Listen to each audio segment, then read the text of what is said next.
When an old woman gives a young black guy the instruction to go back to Africa, what would have been an ordinary trip to the grocery store becomes a stunning encounter. Not only does what he says next bring stillness to the room, but it also completely alters the trajectory of the incident. The activity of people running their regular errands was making the grocery shop very busy. Some of the shoppers were deeply focused in thought, while others were engaged in peaceful discussion as they traveled the aisles with their shopping trolleys. On a bright and beautiful afternoon in a charming neighborhood in Ohio, it seemed as though all of the inhabitants were acquainted with one another. However, today would cause a disruption in the typical flow of routine in a manner that was completely unforeseen. While we were in the vicinity of the vegetable department, we observed an old woman, most likely in her late 70s, fixing her spectacles. As she extended her hand toward a bag of apples, she displayed a manner that was characterized by impatience. She heard herself murmuring to herself in a low voice. The faded cardigan she was wearing and the silver hair that she had neatly groomed gave her an unassuming image. Nonetheless, what eventually transpired was anything from typical. The same stand was approached by a young black man who was tall and dressed in blue hoodies and jeans. He extended his hand toward a bag of oranges that was within close proximity to the stand. He went under the name of Marcus Bennett. He kept a calm manner, was pleasant at all times, and gave the impression of blending in well with the atmosphere of the business. In the moment that the event took place, he was simultaneously texting on his phone and carrying a basket of goods. The old woman quickly turned around, noticing the presence of Marcus Bennett, and her demeanor changed as a result. In no way was it subtle. The corners of her eyes tightened as she pulled her lips together tightly. "You individuals do not belong here," she said, in a tone that was audible to those who were in close proximity to her. Marcus Bennett did not move during the entire conversation, his fingers hovering above his phone. The tone of her voice was sharp and penetrating, and she continued to insist when he raised his eyes. "Possibly you ought to give some thought to going back to Africa, which is where you were born." It seemed as though the atmosphere was becoming more thick. Two consumers who were in close proximity to one another came to a sudden stop. While some people seemed to be unaware of the scenario, others exchanged glances that suggested they were uncomfortable. A halt was made in the rhythm of the shop, and it was replaced by an unsettling silence that persisted for an inordinate amount of time. The immediate reaction that Marcus Bennett had was one of complete and utter surprise.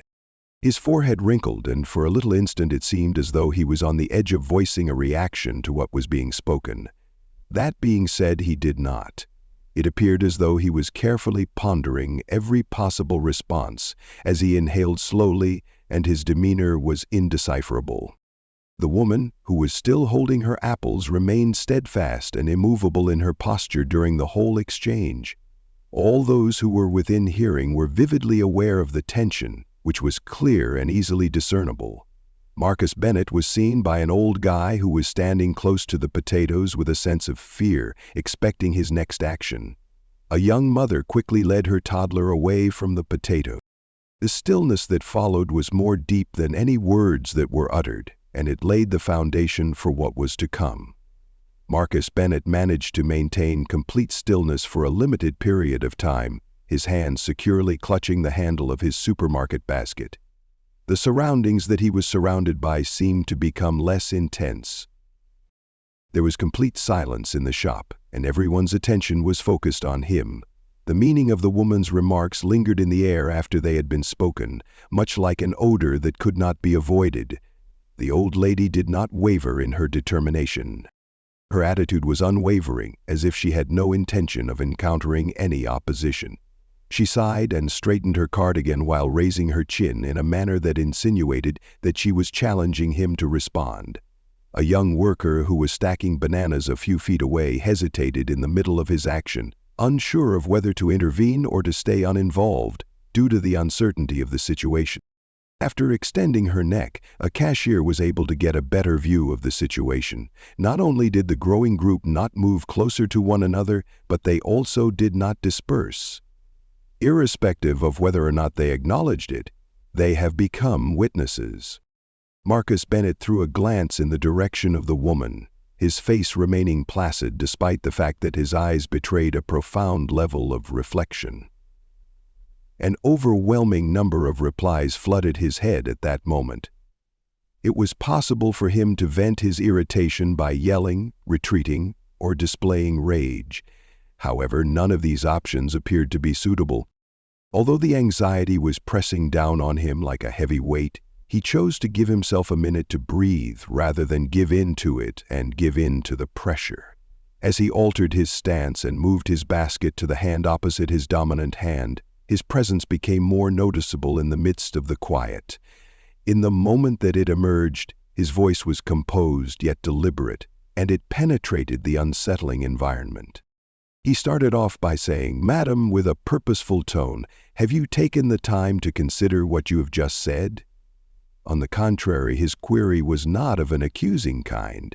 The tone was reflective, as if he were giving her the time to thoroughly examine the words that she had just spoken into consideration. However, it seemed as though she had little interest in engaging in self-reflection. Her voice became more forceful as she stated, "I stand by my statement," and she continued to do so.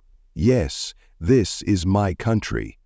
This setting is not suitable for those like yourself, who are not fit for it." That brought an end to the situation. Marcus Bennett, on the other hand, was able to keep his cool despite the fact that a young woman who was standing next to the bread aisle let out an audible gasp which caused the crowd's low murmur to swell. There was no attempt to raise his voice, but he stopped from getting any closer to the target. On the contrary, he allowed the silence to continue for a longer period of time, which gave her statements the chance to connect with the audience that was there. At long end, he agreed with a languid nod and observed, "Very well." The intensity of his poise was almost disturbing, and it was disarming the audience. "Since you have brought up that subject, I would want to have a conversation about it." There was complete silence in the room as everyone waited for his response. The impending storm was unlike any other storm that he had expected he would encounter. After making the necessary adjustments to his posture, Marcus Bennett moved his basket to the ground with deliberate accuracy. The gravitational force of his composure brought everyone closer together, including those who pretended to be uninterested in the situation. It was not with rage that he focused his gaze on the elderly woman. Rather, it was with a calm resolve that caused her to move in an uneasy manner. In the beginning, he began by saying, "You stated that I do not belong here," and his voice was steadfast but determined. "In this regard, I would like to provide some insights into my background." Every single one of his remarks had a substantial amount of weight, as if he had selected them with great care. After waiting for a sufficient amount of time to enable the remarks to reverberate, he made the observation that my great-great-grandfather was born in Mississippi. He worked as a sharecropper, which meant that he worked on property that did not belong to him. He worked hard with the goal of providing his children with the opportunity to have a better life. This is his father, right? He was a person who had to go through the horrible experience of being abducted, being subjected to assault, and being treated as if he were nothing more than property via the process of sale. In addition, for what reason, you have been given the mission to make a positive contribution to the growth of the country in which you now dwell. In spite of the fact that her lips were squeezed together, the woman did not speak. The crowd, on the other hand, continued to be enthralled. The phone was entirely put down by a gentleman who was standing next to the dairy department and who had been looking at it occasionally. Despite the fact that they were having a rather quiet conversation, the elderly couple continued to look straight ahead. Marcus Bennett, my grandpa, continued without stopping, his voice becoming increasingly forceful. In spite of the fact that his nation put his life in danger by sending him overseas to serve in World War II, they treated him horribly when he returned home. Despite the fact that he was unable to drink from the same fountains or sit at the same counters, he continued to maintain his unwavering resolve. Do you have any idea what the cause is? It was during times when this country did not extend the same belief towards him that he continued to preserve his faith in the potential that this country had for him. An atmosphere of complete quiet pervaded the area, and even the hum of the freezers seemed muted at this very time. He continued, speaking of my parents while keeping the intensity of his tone, albeit his tone became more kind. They engaged in their own sort of fight, not by employing weapons or engaging in physical combat, but rather by devoting themselves on a daily basis to instilling in me the qualities of compassion, respect, and dedication.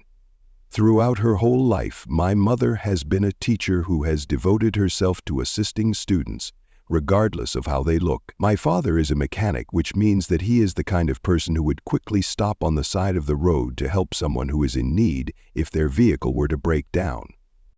Before continuing, he waited for the words to hang in the air for a while, his eyes remaining steadfastly set on hers. Is it your intention to imply that I do not have a place in this area? Your suggestion that I should go back to Africa is quite interesting. In a small inclination of his head, he spoke in a tone that was now tinged with a hint of sorrow. Madame, I believe myself to be an essential component of our nation, and maybe even more so when I consider the huge sacrifices that my family has made as a result of their tireless efforts and unwavering commitment.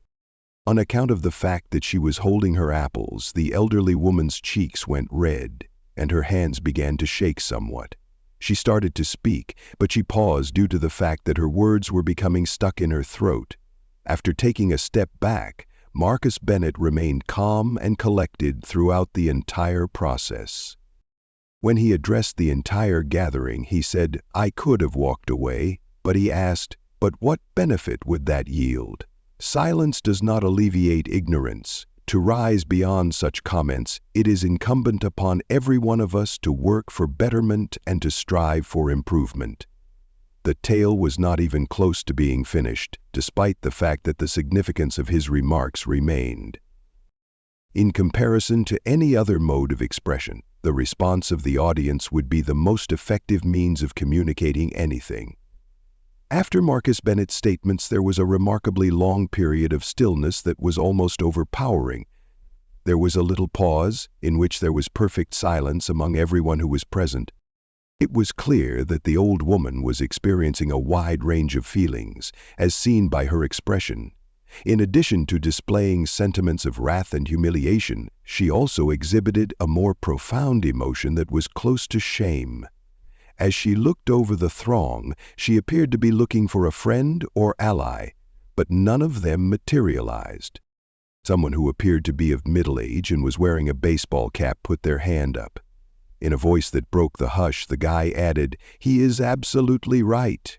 Above the standards we now have, we need to work toward improvement." His remarks seemed to break a spell that had been cast. She greeted with a nod an older woman who was standing next to the aisle that contained frozen items. She stated softly, her voice trembling, that my father had been a participant in the struggle mentioned before. Throughout his whole career, he maintained that the only color that held any value was the red that was displayed on the flag. It was then that the muttering became more intense. From the station where she worked, a cashier who appeared to be no more than 20 years old yelled out, "As far as I can remember, I have never seen somebody handle a situation like that with such elegance. Thank you so much for your aid." Her cart was tightly gripped by the old woman, who was visibly disturbed at this point. While she refrained from expressing regret, it was clear that the intensity that was there in her gaze had significantly decreased. Subdued and almost pleading, her voice eventually emerged after what seemed like an eternity. "At no point did I aim to—" she began, but then she decided against continuing with the process. Marcus Bennett refocused his attention on her, his demeanor becoming more warm and kind. What he said in a low voice was that it was not a question of your intentions. The method in which it was viewed is relevant to this particular aspect. The significance of language cannot be overstated. Even more significant are the actions that are taken. A gentleman working at the deli counter gave a slow applause, which helped to alleviate the stress that was present in the environment. In the beginning, there was a feeling of reluctance. Nevertheless, as more people started to take part, the music progressively became more intense and eventually became an irrefutable presence. Not only did the crowd praise Marcus Bennett for his insightful comments, but they also commended him for the guts he shown in confronting intolerance with dignity. A final examination of her surroundings was performed by the elderly woman, whose complexion was yellowing, before she quietly moved her shopping cart in the direction of the exit. As she was leaving, a number of people came up to Marcus Bennett to offer him some consolation. As Marcus Bennett hoisted his basket back into his hand, a woman placed her hand on his shoulder and said, "Thank you for articulating what needed to be expressed." Marcus Bennett gave a little grin as he did so. There were moments when he made the observation, almost as if he was thinking about it, that it is not only about winning or losing. One of the most important things is to educate people about the truth. Over time, the crowd gradually dispersed, and the tension that had been present in the environment gradually gave way to a sense of silence. While some looked to be in a reflective state, some appeared to be motivated. On the other hand, it seemed as though everyone had suffered some kind of subtle change. Despite the fact that the moment was past, the impact of Marcus Bennett's comments continued to be important. The events that followed would have a significant influence on the situation. It seemed as though the atmosphere within the grocery store had changed, becoming more solemn and reflective as the throng began their usual duties. Marcus Bennett finished his shopping, his movements deliberately methodical, as if he were contemplating all that had taken place up to that point. He was not bothered by the significance of the occasion, rather it inspired him to engage in some introspection about the matter. At the checkout counter, the young cashier who had been talking to him before scanned his products while smiling modestly. He had been engaged in discussion with him earlier. "I would appreciate it if you could elaborate on what you indicated previously." Immediately prior to continuing, she took a little stop. Significance was attached to it. In particular, individuals do not rise in such a manner on a constant basis, especially with such elegance. The smile was reciprocated by Marcus Bennett, who spoke in a friendly manner. "In certain circumstances, grace is the only way to accomplish a breakthrough, but wrath is only a barrier that serves to develop walls." The sun began to set outside, and when it did so, it formed shadows that were exceptionally lengthy over the parking lot. An older woman was seen sitting in her automobile with her hands firmly clutching the steering wheel as Marcus Bennett approached his vehicle. He noticed this as he approached his vehicle. He entertained the idea of contacting her for a small period of time, but in the end he decided against doing so. Certain teachings require a certain amount of time to thoroughly absorb, and he had already communicated everything that was necessary. As the day drew to a close, Marcus Bennett and his father were sitting at the kitchen table, discussing the activities that had transpired throughout the day. While his hands were neatly folded on the table, his father, who was a man of few words, listened attentively with complete concentration. "Last but not least," his father commented, "you behaved in an appropriate manner, my son. This is not just for your personal advantage, but also for the benefit of everyone else who was watching, people who were similar to her. Even if she might not undergo a change right away, you have planted the germ of possibility in her. There are instances when it is the only thing that can be done. You should plant the seed and then give it time to grow." Marcus Bennett recognized the enormous impact that his father's comments had on him and acknowledged their significance. After some reflection, he came to the realization that the contact, despite the fact that it had been unpleasant, was in fact essential. When ignorance is confronted, it undergoes a transformation, whereas silence just permits it to intensify unchecked. Across the entirety of the town, an elderly woman was seen sitting at her dinner table, staring at the plate of food that was in front of her, which was completely untouched. The words of Marcus Bennett reverberated in her mind, each one penetrating the walls of her preconceived assumptions and getting to the heart of the matter. While she was thinking about her own grandkids and the environment in which they were being brought up, she, for the very first time, felt a sense that was foreign to her: uncertainty. Over the course of the next days, the story of the occurrences that took place at the grocery shop spread quickly across the neighborhood. There were further conversations on Marcus Bennett's response, during which his bravery and the decency with which he handled the issue were emphasized. It progressed into something that was higher than a simple occurrence. The relevance of language and the need of pushing for what is just were both brought to light by this incident, which served as a great lesson. Marcus Bennett did not want recognition for his activities, yet the impact of his actions reverberated across the community in ways that were not anticipated. Recounting their own personal experiences of prejudice and tenacity, those who were unknown to him showed their gratitude to him. His reserved approach had allowed him to engage in talks that he had traditionally avoided. Additionally, the elderly woman started to go through a transition on her own. Despite the fact that it did not happen instantly, she started to question the conviction that she had held for a considerable amount of time.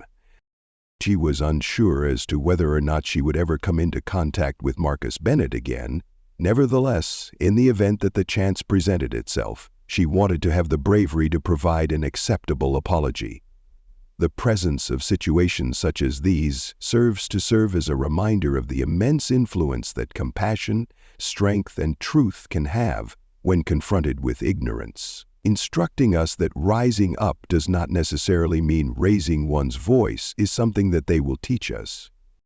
There is a possibility that it refers to talking with poise and certainty while allowing the truth to take its natural course. I hope that this serves as a reminder to everyone who is following along. The significance of both your words and deeds cannot be overstated. On the other hand, they have the ability to either cause pain or alternately to give healing. They have the ability to either fragment or bring people together. If this story struck a chord with you, please consider giving it a like, subscribing to it, and sharing it with others. Through the consolidation of our efforts, we have the ability to spread messages of optimism, bravery, and comprehension in order to facilitate the development of a more favorable world.